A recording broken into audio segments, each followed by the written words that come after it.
I feel good, you look great, I like you, I can't wait. A first time, a first date, you're so fine, I'm so late. You sip wine. Halo semua, salam sejahtera Malaysia.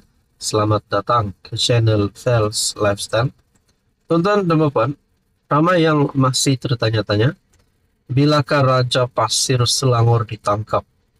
Ini berkaitan dengan kes MBI, rasuah yang melibatkan bekas eksekutif MBI. Walaupun ada yang berkata pemimpin berpengaruh ini mungkin daripada kalangan pemimpinan politik yang terkenal di Malaysia.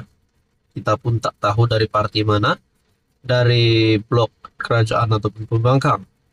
Namun saudara-saudara, sudah pasti ramai yang menggesa agar SPRM buat tangkapan terhadap Raja Pasir ini. Dan terkini, tuan-tuan dan puan, akhirnya dalam satu perkongsian daripada Astro Awani, Kerajaan Selangor sedia beri kerjasama dalam kes MBI. Nah, dan ini diumumkan sendiri oleh antara pemimpin tertinggi di Selangor yang paling berkuasa, yaitu Amiruddin sebagai Menteri Besar Selangor hari ini. Kerajaan Selangor bersedia bekerja sama dengan pihak berkuasa susulan siasatan kes rasuah yang dijalankan terhadap Menteri Besar Selangor Pemerbadanan ataupun MBI.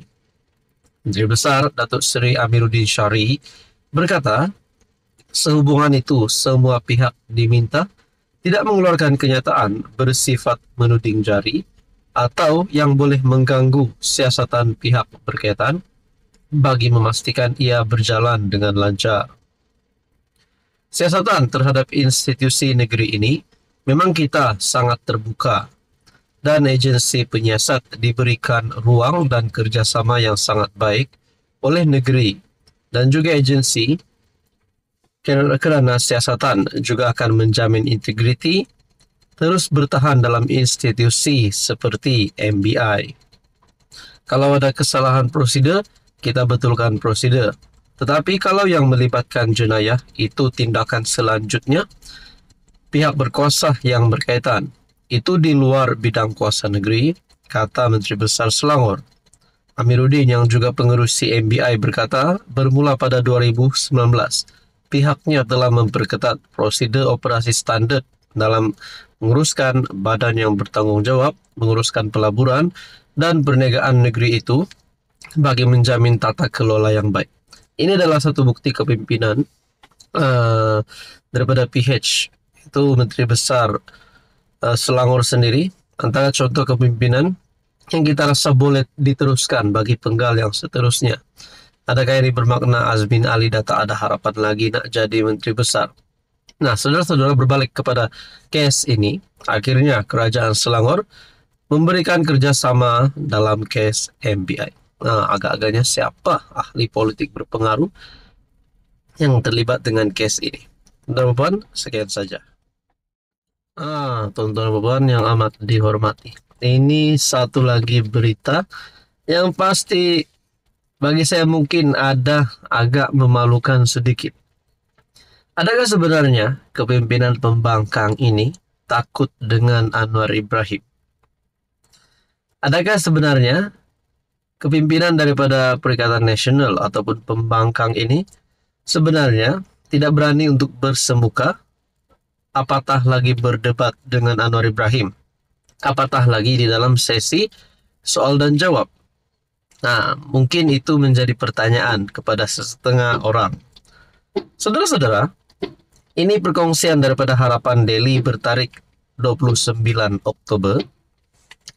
Top 3 pembangkang gaib ketika sesi PMQT.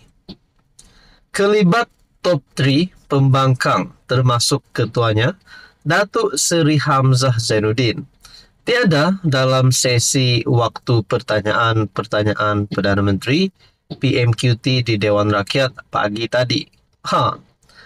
Di media bukan lain lagi bukan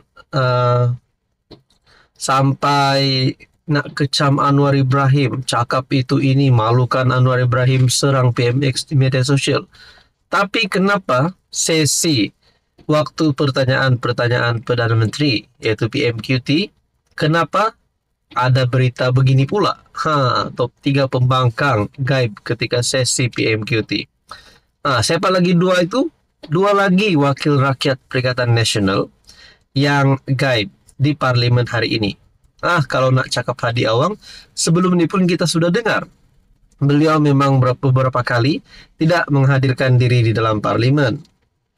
Ahli Parlimen Marang, Tan Sri Abdul Hadi Awang, dan ini lagi pengerusi Perikatan Nasional, Tan Sri Mahyadin.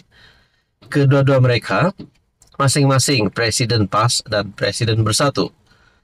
Semakan Harapan Daily mendapati Abdul Hadi bahkan tidak menghadiri mesyuarat ketiga, penggal ketiga Parlimen ke-15 kali ini pada 24 dan 28 Oktober.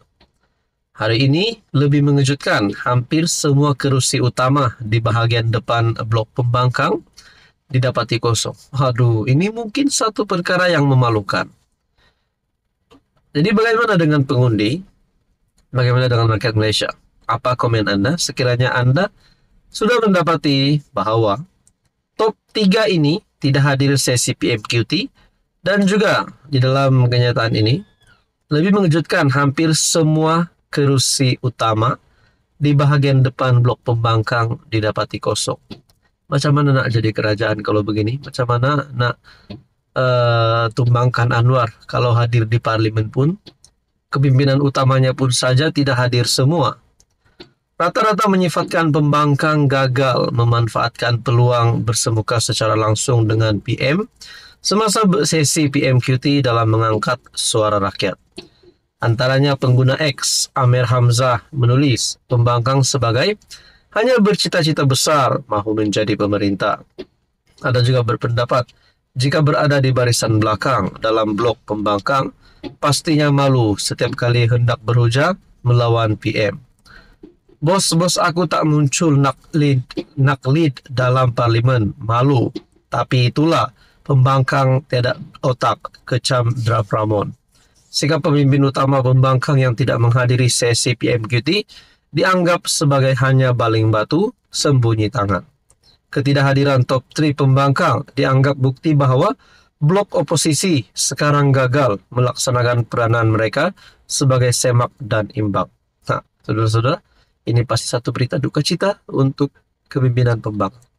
Jadi rakyat Malaysia, Anda boleh tahu siapa yang terbaik dan siapa yang mungkin tidak layak untuk jadi kerajaan selepas ini. Apa komen Anda?